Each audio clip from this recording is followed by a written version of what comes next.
Amosu kendo ageno ni udhi maber kendo ngima maber. Kawuono atiyo gi selfie stick, gift mano miya gi one subscriber. Koro aneno ka wadhi maber e yor subscription gi channel wani, aneno ka dhi maber, gimoro amora dhi maber, ok anyal complain. Odong' mana subscriber achiel kende to wachopo at 400. Koro kapo nono ni watch to pok i-subscribe, wakwayi ni mondo i-subscribe. Gimomiyo kawuono loso video ni, nitiere kaka dholuo opogore to kinyal ng'eyo kapok iwuothi. Iwacho ni wuothi eka ine.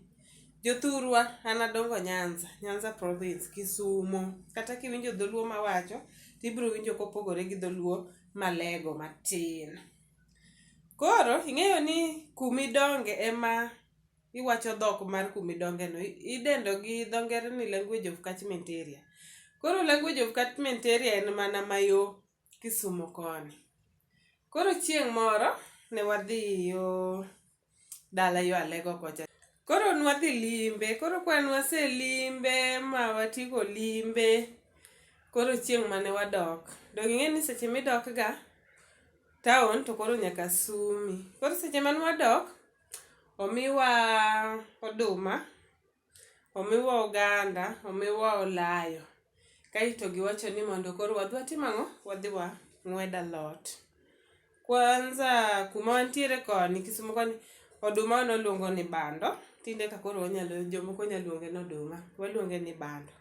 Koro omiwa bando, omiwa olayo, omiwa oganda. Koro chopo sa ng'weto. Ing'e alot bo moro miriwo gapoth cha. Inyalo riwe gapoth kata inyalo riwe bedo kienyeji kata jatede ng'ere.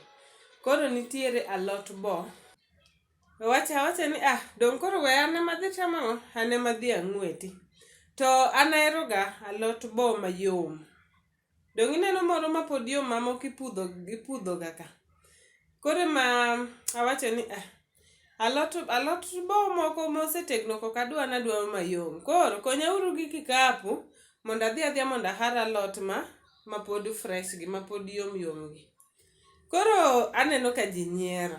To chakano gipenja ni idhi timo ang'o? To anyise dong adhi haro alot bo ma fresh. Moko anyalo pudho, moko anyalo haro. Koro kayudo mabet oseti ahinya taharo, ma pok oti maber tapudho. Taneno ka ji nyiero. Tapenjo ji ni to unyiero ang'o jowetena? Kare, ing'eno ginyisa gimomiyo ginyiero. Gin ginyiero anyiera ginyisa ni dhi tim gi gik midhi timo galot bo miwacho ni dhi timo go. To awacho ni kwani wacho haro alot en gima rach. Koso uno ok uhar ga alot. To pod ginyiero anyiera. Gisa ni koro we wacho ga nyere. Dhi tim gimitimo kaka ing'eyo ket mano gi accent malego. Wacho sawa. Wacho ni kare waweu an adhi haro alot. Jowetena chieng' no ji nonyiera. Ok ginyisa. Koro ing'eni kaduogo Kisumo, tapenjo mama ni to mama, wacho ga nadhi haro alot to ji awinjo mana ka nyiero. To nyisa ni nyathina, kochacha ok luong ni haro alot. Dhi wacho ni dhi turo chuny alot, an wachacha ni dhi ng'weto. Kare, kochacha haro no, yani omin gimopogore kabisa. Gimopogore gi gima niwacho. Koro ang'o momiyo awachonu story ni. Nyocha neno wach moro kogina koko wacho, gimomiyo chuo ok dwar ga ni mondo mondgi othiedh gi daktari madichuo. Manyalo miyo kata mana dichuo koro o prefer mondo dhako obed abeda e ot, kik dhi thiedhe gi daktari. To though eto nokete in a funny way, but nawinjo ka en gima kata an omora. Nikech language ma ng'ato nyalo tiyo godo ni mondo gimo no nyalo kelo meaning machielo. Koro kaka an nadhi haro alot, to gin haro means gimachielo. Koro akia ka in bi ayo Alego Ugenya kono, mondo inyisa ni un be haro, ka ng'ato wacho ni haro ne en dholuo marach. Korwa koni Kisumo koni ok en dholuo marach, wan waharo alot all the time. Seche mwadhi ng'weto, yani bo ma pod fresh, ineno turo chunye mondo dhi mbele konyak no. Mane mwaluongo ni haro alot. To kata kamano, adwaro ga play nu video mar Ogina Kokono mondo uwinj anena kaka nowacho wachno. Winj anena, nikech adieri nyalo nyiso ng'ato gimoro, to en owinje ma opogore. Kaka wach moro en anyalo wacho ni yes, inyalo gocho ne ng'ato tinyiso ng'ato ni agombi kata amisi. Ji nyalo interpret weche gi mopogore. Koro luwre gi kaka ikete gi ng'at miwuoyo godo. Koro mano nyalo miyo meaning mar wach pogore, kata iwacho gima ok onego bed ni iwacho, kata imiyo ng'ato idea machielo ma samoro in ok imin seche mane iwuoyo gi ng'atno. Be in be nitiere dholuo misega wacho ne ng'ato mopogore gi gima nidwaro ni mondo owinji to nowinje kaka gima opogore? Be nitiere? Iwacho ga ni dholuo chalre, joma okia dholuo, lakini dholuo opogore. Ibiro yudo ni dholuo ma Kisumo gi ma Ugenya Lego gi mar Suba bet nitiere pogruok matin.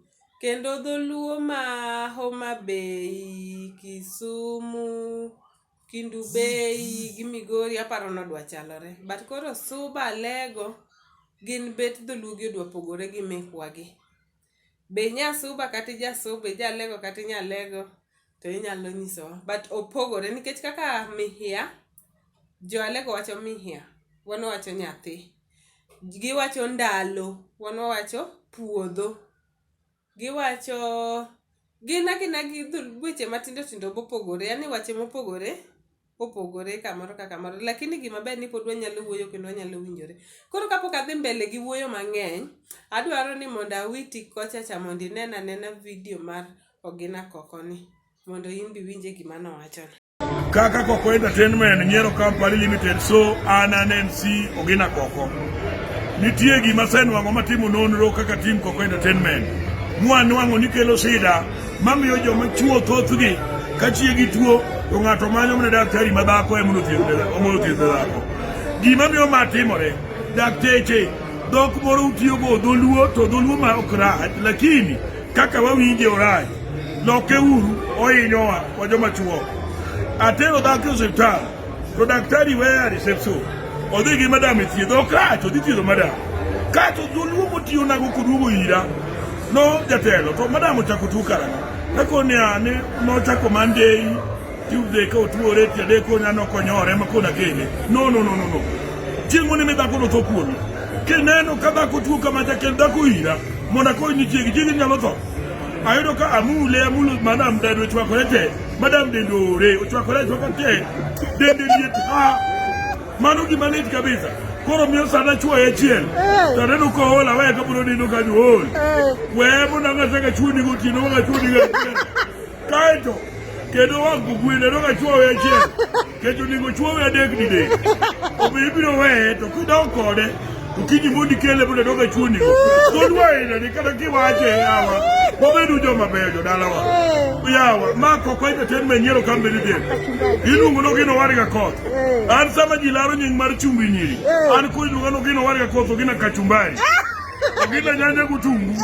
Mano gina bed and breakfast winyarongo. Licha inyo mega. Mabiro loka. Erokamano kuom rango video makawuono. Agedo ni kamora mora ma intiere, you are keeping safe kendo i sanitize. Kawuono shout out nadhi jaber miluongo ni Akot TV. Akot TV en nyaro nagi lakini oloso videos manyiso ji kaka nyalo dar dhi Canada.